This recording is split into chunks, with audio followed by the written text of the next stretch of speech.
I'm Jessica Nolan, and I've worked at Wyndham Engineering for nearly 6 years. I was 32, a lead structural analyst, and had poured everything I had into this company. I'd stayed late more times than I could count, sacrificed weekends, hit every deadline, and kept my head down when politics got ugly. So when my name echoed across the office from the CEO's assistant that morning, I knew something was wrong. She didn't even look at me, just called me like she was announcing a meeting everyone dreaded. As I stood up from my desk, I could feel dozens of eyes locking onto me like a spotlight had just hit the back of my neck. The air felt thick, the kind of silence that falls when people sense a car crash about to happen but can't look away. I didn't make eye contact with anyone as I walked toward the corner office, just kept my steps steady, hands cold. 10 minutes earlier, David, the CEO's only son, had screamed across the bullpen that I needed to be fired. Not in private. Not behind closed doors. He shouted it in front of at least 30 staff, his voice cracking with rage as he pointed at me like I'd committed treason.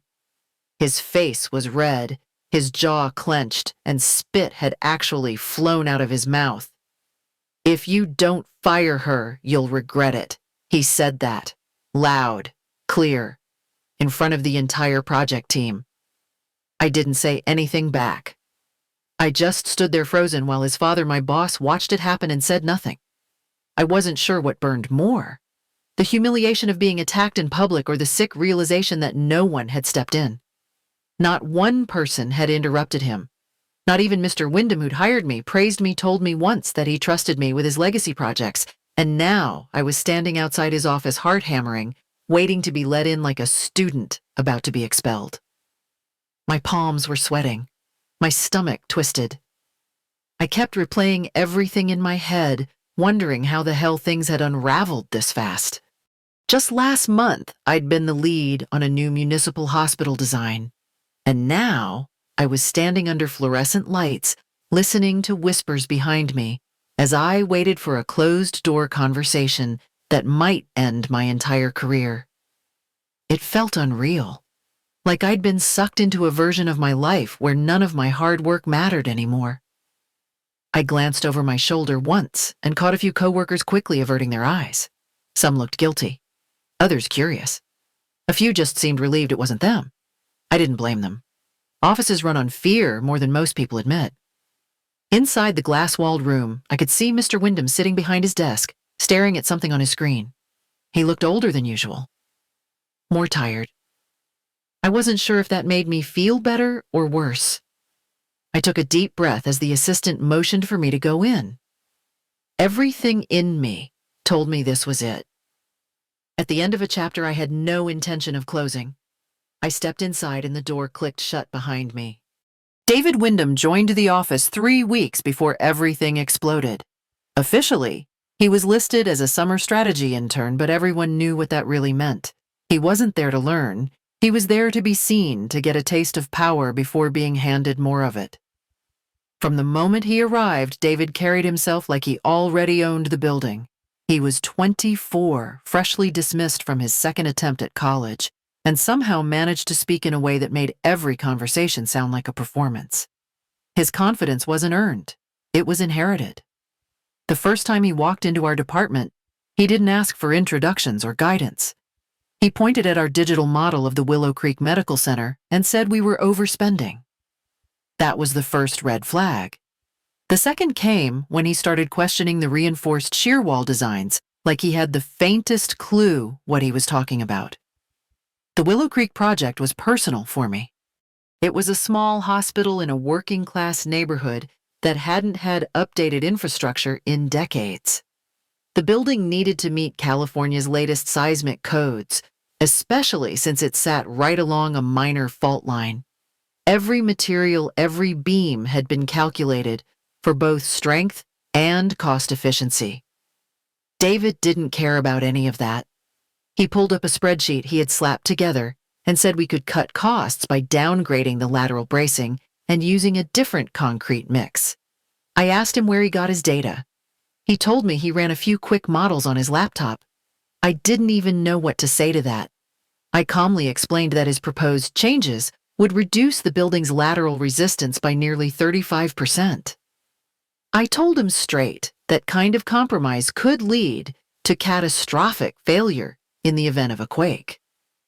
He rolled his eyes like I was being overly dramatic. Then he smiled and said he wasn't asking. He said his father was tired of losing contracts to firms with thinner bids, and if we didn't start thinking smarter, we'd all be outpaced by competitors. He framed it like a business decision, but what he really meant was that his opinion should override structural integrity. I remember sitting across from him in that meeting room, staring at his immaculate suit and $100 haircut, wondering how someone so young could sound so dangerously sure of himself.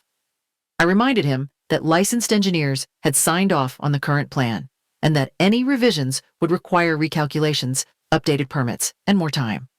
He waved it off like I was talking about printing an extra page. He told me to submit the changes under my name. Said it would look cleaner coming from someone who had been on the project from the start. My stomach dropped. I realized then he wasn't just clueless. He wanted me to be the one holding the bag if something went wrong. I looked him straight in the eye and said no, not politely, not with qualifiers. I told him it was unsafe and unethical, and I wouldn't put my name on it. He gave a slow, sarcastic clap and muttered something about people being too afraid of lawsuits to innovate. That should have been the end of it, but it wasn't. The next day he began showing up at planning meetings uninvited. He made side comments undermining my decisions. Sent follow-up emails copying executives, questioning whether my projections were inflated. I started to sense the shift. Co-workers grew quiet when I entered the room. David started forming side groups for what he called fast-track brainstorms, conveniently excluding me. I could see him laying groundwork, turning opinions, trying to chip away at my credibility piece by piece. Then came the day he cornered me after lunch. He leaned in like we were sharing a secret and told me this was a test, that his dad wanted to see how I handled pressure. That maybe, if I cooperated, there'd be a promotion in it for me. I told him again, firmly, no. He didn't smile this time. He said I was making a mistake. Said people who don't adapt get replaced. The tone in his voice shifted from smug to cold. And in that moment, I realized something I wish I had seen sooner. This wasn't a kid playing dress-up.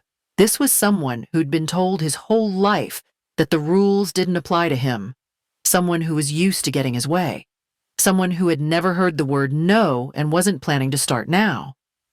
That's when it hit me. I hadn't just disagreed with the wrong person. I had told the wrong person that they weren't in charge and he was going to make me pay for that. It didn't take long for things to shift. 1 week after I told David, no small things started to feel off.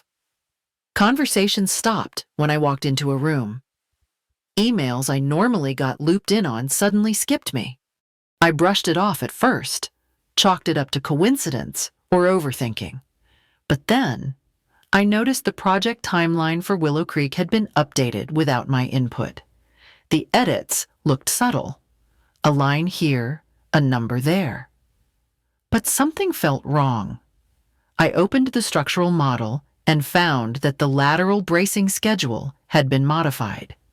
The materials list now included a cheaper steel grade I had explicitly rejected 2 months prior. My heart started racing. I hadn't approved those changes. I hadn't even touched that file since our last stakeholder meeting. I checked the changelog. The edits were made under my account at 11:42 p.m. on a Sunday. I wasn't working that night.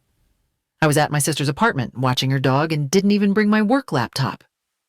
My stomach dropped. That week, 3 different engineers came to me separately asking why we were downgrading core safety components. I told them we weren't. I pulled up the specs and showed them the original plan. They looked confused. Said they had received an internal memo, one that appeared to come from my email, detailing cost-saving revisions. I felt like the ground was starting to tilt under me. I spent hours checking every file, every timestamp, every note. The changes weren't massive, but they were enough to call everything into question. I knew I hadn't made them, but there they were, and they had my name attached to them. It got worse when I went to the project manager and tried to explain. He looked at me like I was being paranoid. David had already clarified the changes during a strategy sync the day before. That was news to me. I wasn't even invited to that meeting. I started asking questions, trying to find out what else had been altered. That's when the rumors started. Someone told HR that I had been resistant to company goals. Another claimed I was hoarding design credit and refusing to collaborate. I heard whispers in the break room that I had shouted at David, that I'd stormed out of a meeting. None of it was true.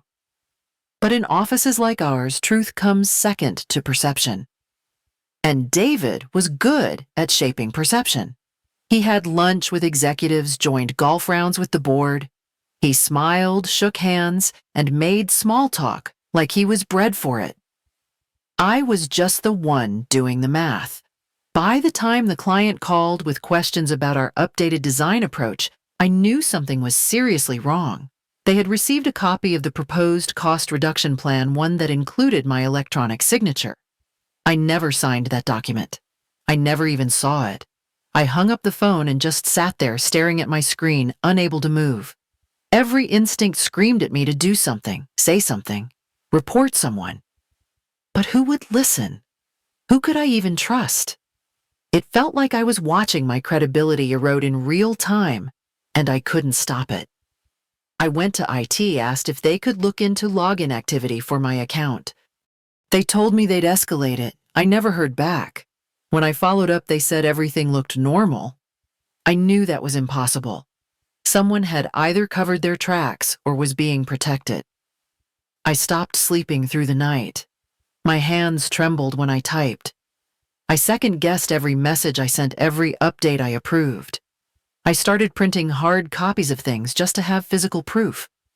I backed up files onto a private drive. I felt like a conspiracy theorist in my own office. But the worst part wasn't the sabotage. It was the silence. The way people who used to chat with me in the mornings now barely nod. The way the CEO who once invited me to brainstorming sessions and praised my attention to detail now passed me in the hallway like a stranger. I wasn't just being pushed out. I was being erased, rewritten, replaced. And I still didn't know how far David was willing to go. It felt like I was standing on a platform while someone behind me quietly loosened every bolt. And the scariest part was, if the platform gave out, no one would catch me. They'd just act surprised. Shrug. Say it was probably an accident. That maybe I brought it on myself. For the first time in my career, I didn't feel safe in my own work, and I couldn't shake the feeling that something much bigger was coming. The moment I caught him at my workstation, I knew I needed to change tactics. It was early, maybe 6:45 a.m., and I had swung by the office to grab a folder before heading to a site visit. The lights were still dim and most of the building was quiet. But when I walked past my desk, David was there, hunched over my screen, clicking fast. He jumped when he saw me. Gave some excuse about wanting to understand the foundation layout better. I nodded, said nothing, and watched him leave without meeting my eyes. The way he moved, the way he spoke, it wasn't just careless. It was calculated. And that was the moment I stopped thinking I could reason with him. I sat down, pulled up the file history, and took screenshots of every edit made that morning. Then I locked the folder with a password and changed my login credentials. That night, I didn't sleep. I stayed up researching how to track access without tipping anyone off. Over the next few days, I installed a shadow log on my system. It silently recorded every IP address, every document opened, and every change made through my account. I routed the logs to a secure personal drive, encrypted and off-network. It wasn't exactly company protocol, but I didn't care. My name was being used to approve designs that could collapse a building. I also began collecting printed copies of any document that had been modified, highlighting the parts that had changed, and cross-referencing them with the originals. I made note of timestamps, login IDs, and locations. The patterns were consistent. The changes always came late at night, always used my credentials, and they always benefited from David's version of the project. I didn't say anything to anyone. I kept my tone at meetings calm, my face neutral. I nodded when David spoke, kept my arms crossed loosely, and never challenged him in front of a crowd. But every time he opened his mouth, I paid closer attention. Every time he tried to loop someone else in, I tracked the fallout. The more I dug, the more I found. Fake invoices were tied to one of our less reputable contractors, backdated approvals, a few purchase orders that had skipped normal procurement. He was moving fast, probably hoping that if the changes slipped through quietly, the building would go up before anyone noticed. What scared me wasn't just the fraud. It was how close he was getting to succeeding. One more submission to the city, one final signature on the permits, and the compromised design would have been locked in. So I widened the scope. I started monitoring other project files where David had influence. I cross-checked building material changes and found identical patterns in 3 different developments. He was replicating the same cost-cutting tactics across multiple sites, and each one was flagged as a potential safety risk. By the end of week 2, I had over 70 pages of annotated evidence. I built a folder, labeled it Emergency Response, and stored it on both a cloud drive and a flash drive I kept in my bag. It wasn't enough just to have the truth. I had to be ready to prove it. I still showed up every day like nothing was wrong, still wore my badge, still sat through updates where David smiled and joked and played the part of future heir. But underneath the surface, I was building a case that would shatter him. Quietly, methodically. And when the time came, there would be no room for denial. When Mr. Wyndham asked me to step into his office, I knew it was time. His voice had that quiet, weary edge, like he'd already made a decision but hadn't found the words to say it.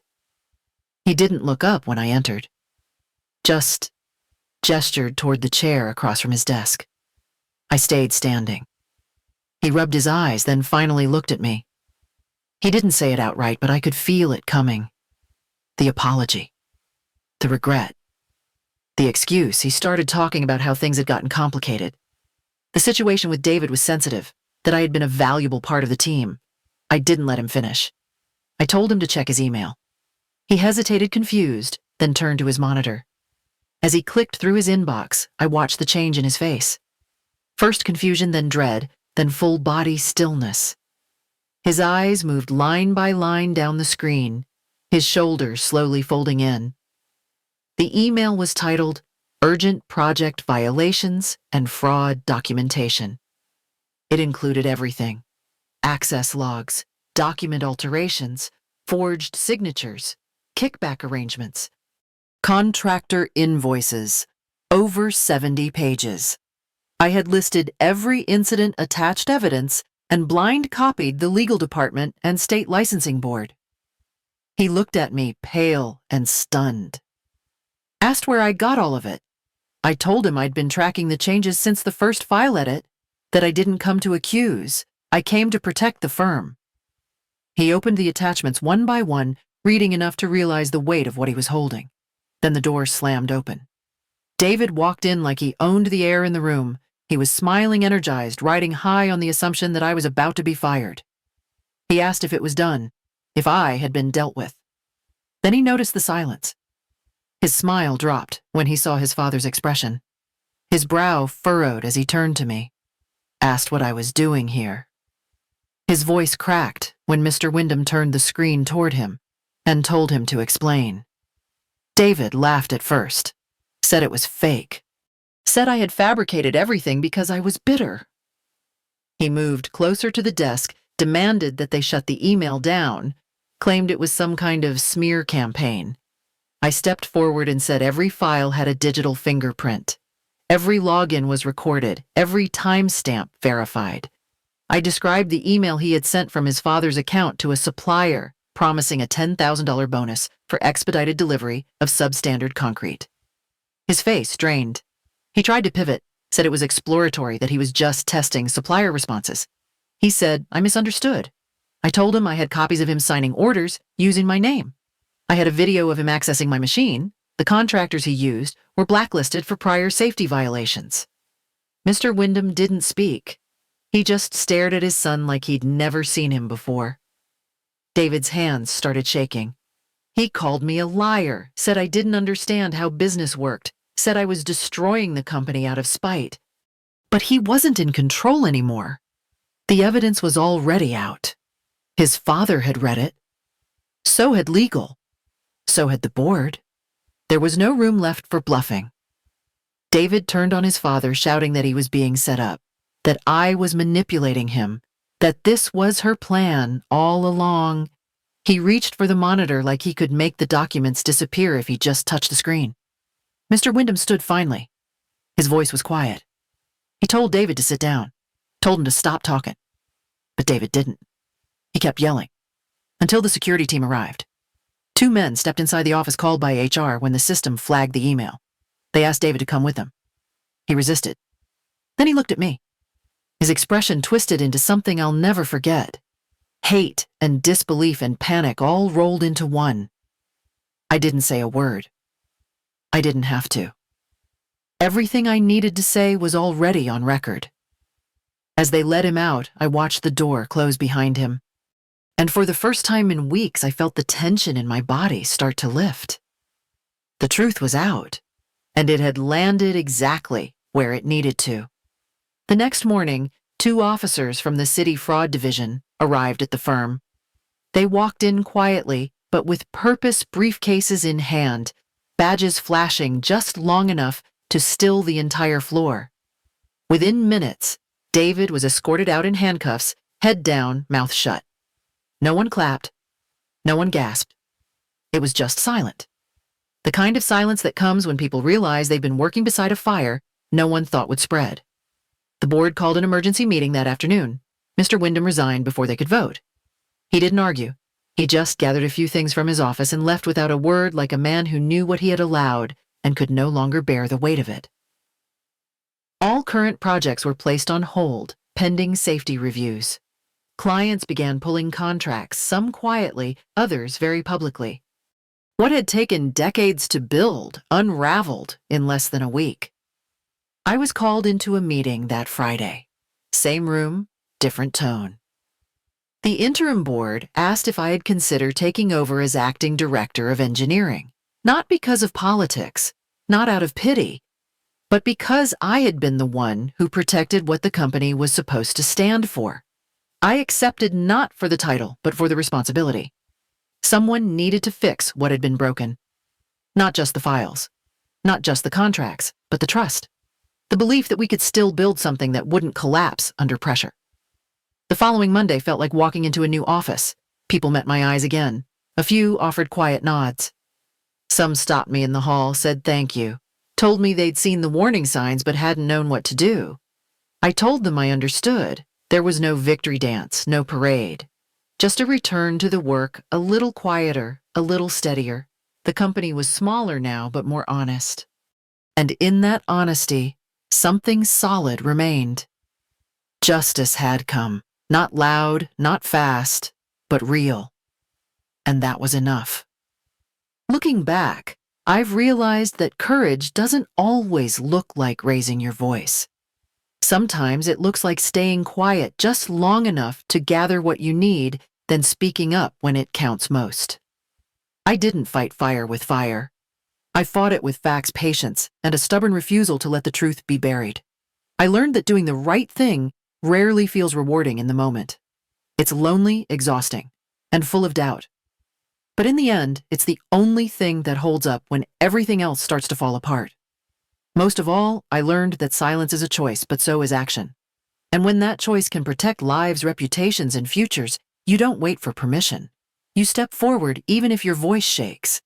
I'm not proud of what happened to the company or to the family behind it. But I am proud that when I had the chance to look the other way, I didn't. I made sure the work we do will be worthy of the people who trust us. So now I'll ask you what I asked myself over and over again. If you were in my shoes, would you stay silent? Or would you stand up?